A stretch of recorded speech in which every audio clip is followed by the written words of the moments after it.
नमस्कार, स्वागत है आपका बोलता हिमाचल पर। आज है 1 मई 2024 और हिमाचल प्रदेश की आज की सबसे बड़ी खबरें हम आपके लिए लेकर आए हैं। हमेशा की तरह आप इस वीडियो को लाइक कर दीजिएगा। चैनल पर नहीं जुड़े, चैनल को आप सब्सक्राइब जरूर करें। पेश है आज की सबसे बड़ी खबरें। हिमाचल में चुनाव करवाने के लिए केंद्र सरकार ने जारी किए 100 करोड़ रुपए। हिमाचल प्रदेश में चुनाव करवाने के लिए केंद्र सरकार ने अपने हिस्से की राशि जारी की है। इसके तहत केंद्र ने 100 करोड़ रुपए की राशि जारी करने को मंजूरी प्रदान की है।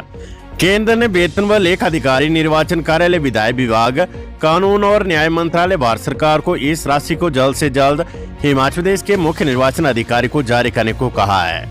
जारी की गई राशि में से 10 करोड़ रुपए तैयारियों व मतपत्र को छापने के लिए, लोकसभा व विधानसभा उपचुनाव को करवाने के लिए 78 करोड़ रुपए, फोटो पहचान पत्र जारी करने के लिए 2 करोड़ और अन्य कार्यों के लिए 10 करोड़ रुपए की राशि खर्च की जा सकेगी। हिमाचल हाईकोर्ट निर्दलीय विधायकों के इस्तीफे को मंजूरी न देने से जुड़े मामले पर फैसला सुरक्षित है। हिमाचल प्रदेश हाईकोर्ट ने निर्दलीय विधायकों के इस्तीफे को मंजूरी न देने से जुड़े मामले पर अपना फैसला सुरक्षित रख लिया है। 3 निर्दलीय विधायकों ने उनके इस्तीफे मंजूर न करने के खिलाफ याचिका दायर की है। मुख्य न्यायाधीश एम.एस. रामचंद्र राव और न्यायाधीश ज्योत्सना रिवालदुआ की खंडपीठ के समक्ष इस मामले पर सुनवाई हुई। इस मामले में सभी पक्षकारों की ओर से वीडियो कॉन्फ्रेंसिंग के जरिए बहस पूरी की गई। कोर्ट ने शिमला से कांग्रेस विधायक हरीश जनार्था द्वारा इस मामले में हस्तक्षेप करने की इजाजत से जुड़े आवेदन को भी खारिज कर दिया है। कोर्ट ने कहा कि इस मामले में निर्दलीय विधायकों और स्पीकर की ओर से बहस सुनने के पश्चात हस्तक्षेप की मांग करने वाले प्रार्थी को सुनने की कोई आवश्यकता नहीं है। हालांकि कोर्ट ने इस आवेदन को खारिज करने के विस्तृत कारण अलग से मुख्य याचिका के फैसले के साथ देने के आदेश पारित किया है। निर्दलीय विधायकों की ओर से कोर्ट को बताया गया कि इस मामले में उन्होंने खुद जाकर स्पीकर के समक्ष इस्तीफे दिए हैं, राज्यपाल को इस्तीफे की प्रतिलिपियां सौंपी, विधानसभा के बाद इस्तीफे मंजूर न करने को लेकर धरने दिए और हाईकोर्ट तक का दरवाजा खटखटाया, तो उन पर दबाव में आकर इस्तीफे देने का प्रश्न उठाना किसी भी तरह से तार्किक नहीं लगता है और इसलिए इससे बढ़कर उनकी स्वतंत्र इच्छा से बड़ा और क्या सबूत हो सकता है। 3 IAS अधिकारी चुनावी ड्यूटी पर, 4 अन्य को सौंपा अतिरिक्त कार्यभार है। हिमाचल प्रदेश के 3 IAS अधिकारी चुनावी ड्यूटी पर चले गए हैं। सरकार ने इनके विभागों का अतिरिक्त कार्यभार अन्य अधिकारियों को सौंपा है। IAS अधिकारी राकेश कुमार प्रजापति, हरिकेश मीना और राघव शर्मा चुनावी ड्यूटी पर रहेंगे। इसको देखते हुए IAS अधिकारी आशीष सिंह मार को निदेशक ऊर्जा निगम, यूनिस निदेशक उद्योग, दूनी चंद राणा को निदेशक ग्रामीण विकास एवं पंचायती राज, पदेन विशेष सचिव पंचायती राज व शुभकांत सिंह को निदेशक ऊर्जा का अतिरिक्त कार्यभार सौंपा गया है। इस संबंध में मंगलवार को कार्मिक विभाग की ओर से अधिसूचना जारी की गई है। राजीव बिंदल बोले, हिमाचल के इतिहास की सबसे निकम्मी सरकार है सुक्खू सरकार। भाजपा प्रदेश अध्यक्ष डॉक्टर राजीव बिंदल ने कहा कि हिमाचल प्रदेश के आज तक के इतिहास की सबसे निकम्मी सरकार सुखविंदर सिंह सुक्खू की सरकार है। प्रदेश की कांग्रेस सरकार में जरा भी शर्म है तो अपनी सरकार के कामों के बूते जनता से वोट मांगे। कांग्रेस की सरकार ने 1.5 साल में 25,000 करोड़ रुपए का कर्ज हिमाचल प्रदेश की जनता पर चढ़ा दिया और काम के नाम पर कुछ नहीं किया। मंगलवार को बिंदल ने कहा कि केंद्र की मोदी सरकार ने करोड़ रुपए आपदा राहत के लिए दिए, उसमें सरकार ने बंदरबांट करके जनता के पैसे का दुरुपयोग किया और चुनाव आने पर वोट मांगने के लिए केवल भाजपा, कांग्रेस के पूर्व विधायकों और पूर्व मुख्यमंत्री को गाली देकर वोट मांगे जा रहे हैं। मुख्यमंत्री की भाषा सड़क छाप हो गई है, जिससे वे जनता के प्रतिनिधियों को काले नाग, भेड़े व मेंढक बोलते हैं। उनके मंत्री संतरी सब उनकी भाषा दोहरा रहे हैं। ये कांग्रेस की हताशा, निराशा और बौखलाहट का उदाहरण है। हैचपू शिमला MA इंग्लिश तृतीय सेमेस्टर के अंकों में गड़बड़ी के आरोपों की होगी जांच।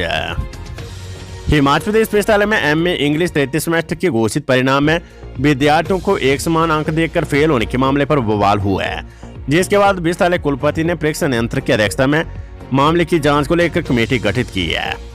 हिमाचल प्रदेश विश्वविद्यालय की नवंबर में हुई स्नातकोत्तर डिग्री कोर्स में MA इंग्लिश तृतीय सेमेस्टर के घोषित परिणाम में विद्यार्थियों को एक समान अंक देकर फेल होने के मामले पर हुए बवाल के बाद विश्वविद्यालय कुलपति ने परीक्षा नियंत्रक की अध्यक्षता में मामले की जांच को कमेटी गठित की है। परीक्षा नियंत्रक प्रोफेसर श्यामलाल कौशल की अध्यक्षता में गठित ये कमेटी पूरे मामले से जुड़े हर पहलू की आरोपों को ध्यान में रखकर जांच करेगी। कमेटी जल्द ही प्रति कुलपति प्रोफेसर राजेंद्र वर्मा को जांच रिपोर्ट देगी। सीएम सुक्खू बोले कंगना रनौत हिमाचल की बेटी, उन पर किसी ने नहीं की आपत्तिजनक टिप्पणी। अपने 2 दिवसीय दौरे के दौरान पहले दिन नादौन विधानसभा क्षेत्र पहुंचे मुख्यमंत्री सुखविंदर सिंह सुक्खू ने पत्रकारों से बातचीत के दौरान भाजपा के बयानों पर पलटवार किया। मुख्यमंत्री ने 2 टूक शब्दों में कहा कि मंडी से भाजपा प्रत्याशी कंगना रनौत पर किसी ने भी आपत्तिजनक टिप्पणी नहीं की है।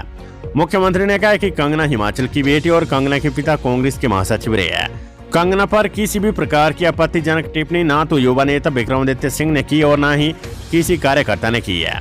कंगना की बातों का जवाब हमारे लोग दे रहे हैं। कंगना को सोचना चाहिए कि किसी के बारे में टिप्पणी करते हैं तो दूसरा व्यक्ति जब जवाब देता है तो उससे विचलित नहीं होना चाहिए। ये राजनीति और राजनीति में इस प्रकार की बातें होती रहती है। मुख्यमंत्री ने जयराम ठाकुर की तरफ से दिए जा रहे बयानों पर पलटवार करते हुए कहा कि जयराम ठाकुर बताया कि अपनी सरकार के समय हिमाचल के हित में कौन से काम किए हैं। हिमाचल के हित में जयराम ठाकुर ने कौन सी हित की लड़ाई लड़ी है। ना हिमाचल की बेटी, इसमें कोई दो राय नहीं है। कंगना के पिताजी जो थे वो भी कांग्रेस के जनरल सेक्रेटरी रहे हैं और निश्चित तौर पर कंगना पर किसी भी प्रकार की कोई आपत्तिजनक टिप्पणी ना तो हमारे युवा प्रत्याशी विक्रमादित्य सिंह जी ने की है और ना ही किसी नेता ने की है। कंगना की बातों का जवाब हमारे लोग दे रहे हैं, तो उन्हें सोचना चाहिए। जब आप कोई किसी के बारे में टिप्पणी करते तो दूसरा आदमी जब उसका जवाब देता तो उससे विचलित नहीं होना चाहिए। ये राजनीति है और इस राजनीति में इस प्रकार की बातें चुनावों के समय होती रहती है। लोकसभा चुनाव, कांग्रेस ने कांगड़ा से अनंत शर्मा व हमीरपुर से सतपाल रायजादा को दी टिकट। हिमाचल में लोकसभा चुनाव को लेकर कांग्रेस की केंद्रीय चुनाव कमेटी ने 2 और प्रत्याशियों की घोषणा कर दी है। कांगड़ा संसदीय क्षेत्र से अनंत शर्मा जबकि हमीरपुर से सतपाल रायजादा को प्रत्याशी बनाया गया है। इस बाबत एआईसीसी के जनरल सेक्रेटरी केसी वेणुगोपाल की तरफ से अधिसूचना जारी कर दी गई है। बता दें कि इससे पहले कांग्रेस मंडी संसदीय क्षेत्र से विक्रमादित्य सिंह व शिमला संसदीय क्षेत्र से विनोद सुल्तानपुरी को प्रत्याशी घोषित कर चुकी है। कांगड़ा संसदीय क्षेत्र से पहले नगरोटा बागवा के विधायक आरएस बाली का भी नाम सामने आया था, लेकिन अब पार्टी ने अनंत शर्मा को प्रत्याशी बनाया है। पुलिस विभाग में 35 वर्ष की सेवा के बाद डीजीपी संजय कुंडू मंगलवार को सेवानिवृत्त हो गए हैं। ऐसे में अब प्रदेश में नए पुलिस प्रमुख के नाम को लेकर चर्चाएं शुरू हो गई है। हालांकि देर शाम तक नए डीजीपी को लेकर कोई भी अधिसूचना जारी नहीं हुई। राज्य सरकार ने आचार संहिता को देखते हुए पहले ही चुनाव आयोग से नए डीजीपी की नियुक्ति को लेकर अनुमति मांग रखी है। ऐसे में केंद्रीय चुनाव आयोग से अनुमति मिलने पर ही नए डीजीपी को लेकर अधिसूचना जारी होगी। नए डीजीपी को लेकर 3 नाम चर्चा में चल रहे हैं। इनमें 1999 बैच के एस आरोजा, 1990 बैच के श्याम भगत नेगी और 1991 बैच के डॉक्टर अतुल वर्मा के नाम शामिल है। हाटा टनल के नॉर्थ पोर्टल में हिमखंड गिरा, कुछ देर के लिए रुका चंद्रा नदी का बहाव। हाटा टनल के नॉर्थ पोर्टल में मंगलवार को हिमखंड गिरा, जिससे चंद्रा नदी का बहाव कुछ घंटे के लिए रुका रहा। इस जगह गत दिनों भी हिमखंड गिरने से नदी का बहाव रुक गया था। लाहौल स्पीति में हिमपात के बाद हिमस्खलन की आशंका बढ़ गई है। ग्रामीण क्षेत्रों में जहां आधा फुट के लगभग हिमपात हुए, वहीं पहाड़ियों पर भी 1 से 1.5 फुट बर्फ की मोटी परत बिछ गई है। हालांकि हिमस्खलन वाले अधिकतर क्षेत्रों में अभी सड़कें न खुलने से आवाजाही शुरू नहीं हुई है, लेकिन घाटी के अधिकतर नालों में हिमस्खलन की आशंका बढ़ गई है। बिलासपुर में 22.76 ग्राम चिट्टे के साथ पंजाब के 2 युवक गिरफ्तार है। बिलासपुर नगर पुलिस चौकी की टीम ने 22.76 ग्राम चिट्टे के साथ 2 युवकों को गिरफ्तार किया है। मामले की पुष्टि एएसपी शिव चौधरी ने की है। किरिया चेकपोस्ट के पास दर की पहाड़ी यातायात के लिए 7 घंटे बंद रहा। Pathankot Chamba Bharmour national highway. Pathankot Chamba Bharmour NH करीब 7 घंटे यातायात के लिए बंद रहा, जिससे वाहन चालकों व यात्रियों को काफी मुश्किलें उठानी पड़ी। मंगलवार को सुबह करीब 7 बजे एनएच पर किरिया चेकपोस्ट के पास पहाड़ी दर गई और काफी मात्रा में मलबा व बड़ी बड़ी चट्टानें सड़क पर आ गई, जिससे मार्ग यातायात के लिए अवरुद्ध हो गया। गनीमत ये रही कि भूस्खलन के समय सड़क से कोई भी वाहन नहीं गुजरा था। इससे बड़ा हादसा होने से टल गया, लेकिन सड़क के दोनों ओर वाहनों की लंबी कतारें लग गई थी। खाड़ामुख होली मार्ग पर फिर हुआ भूस्खलन, पैदल आवाजाही भी हुई बंद। खाड़ामुख होली मार्ग भूस्खलन के कारण फिर से बंद हो गया है। बारिश के कारण पैदल चलने योग्य बनाई गई सड़क पूरी तरह से ध्वस्त हो गई है।